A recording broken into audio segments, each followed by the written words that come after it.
So I have some gripes concerning the old Italeri 172 scale horsa glider. This is the earlier Mark 1, Mark 2 with parts thereof to make it.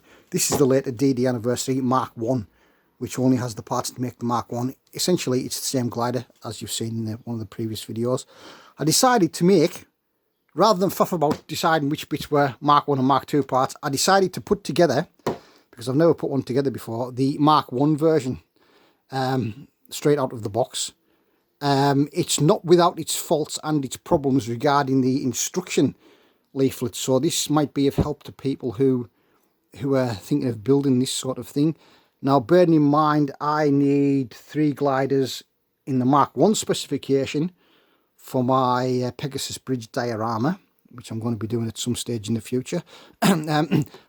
I did leave some parts off the kit because I felt for my need, the bits that are left off weren't really necessary. So we'll go through them anyway. So I thought I'll do the Mark 1. What you end up with, this is the model prior to it being filled and flatted and filed down.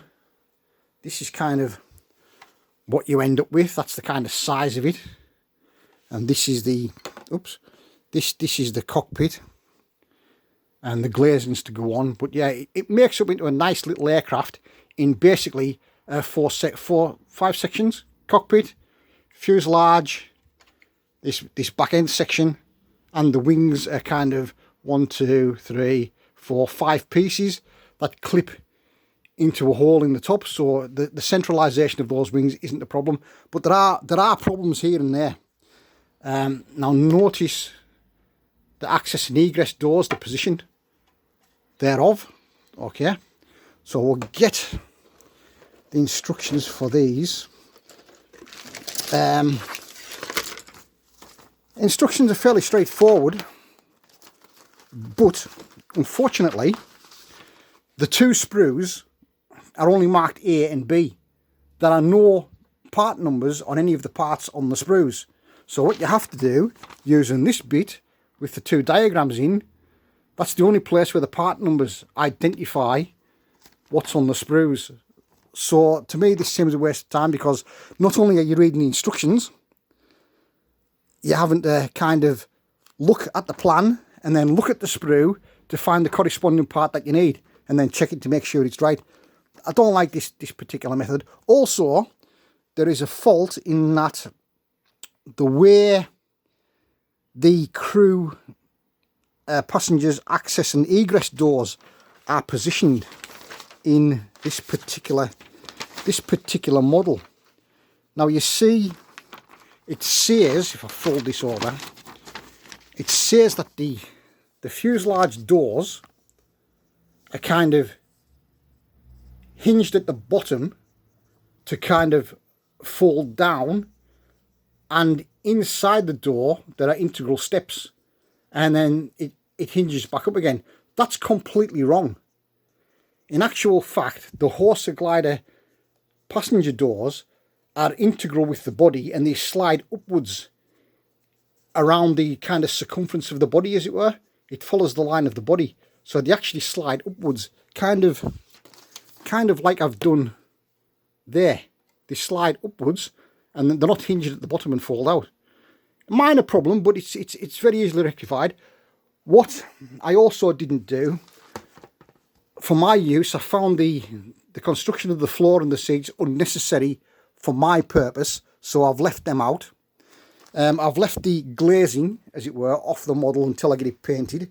And strangely, while the wing assembly has a location pin, so you can't get the position wrong in the fuselage, and this back half of the fuselage has locating pins that locate in holes in this half of the fuselage, so you can't get the position wrong.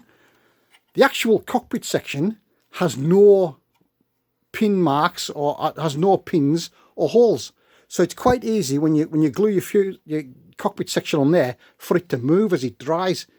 So to counteract that, what I've done, I've taken one of the seats and snapped it, and using the broken seat, I've made 2 kind of location lugs, so that when I glue it in place, it goes inside there. I might have to bend that down a bit. It goes in and it actually stays in that position. It won't move as it dries, which is probably a fault with one of these things.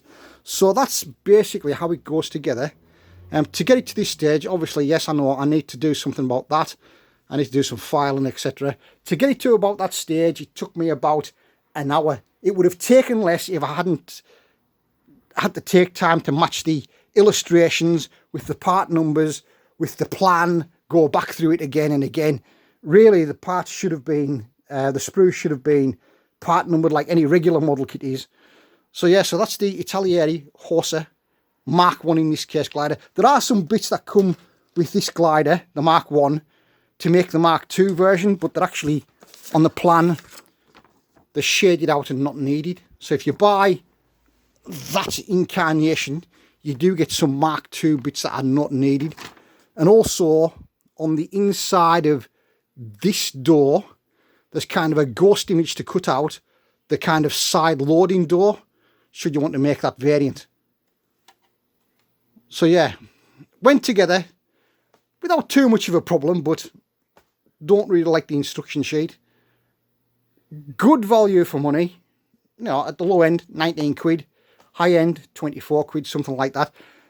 It's best to look for the older version. It will build in exactly the same way, but I'm probably going to use these instructions to make this one, because the instructions on this are split between, do you want to make the Mark 1, do you want to make the Mark 2? So you have to be careful when using the instructions for this one, because it's more or less a similar sort of layout with the instruction wise, and again, nothing's numbered. But yeah, again, it's split in places for which version you want to make, you know. So yeah.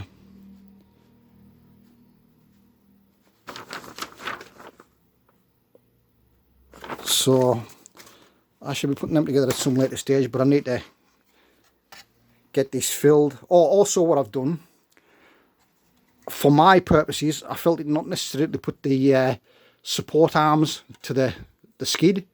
And the skid on landing will take the impact if the wheel assemblies usually collapse, which they usually do. So the skid is there to take the impact of a landing, and they usually collapse anyway. So at some stage in this model, it's going to lose one of its wheel assemblies in my Pegasus bridge diorama. But yeah, so that's where I'm currently at with this thing. So yeah, pleasing little kit, but not without its faults. If you can get over the gripes that I've just mentioned, it is a good, decent little model. Bye for now.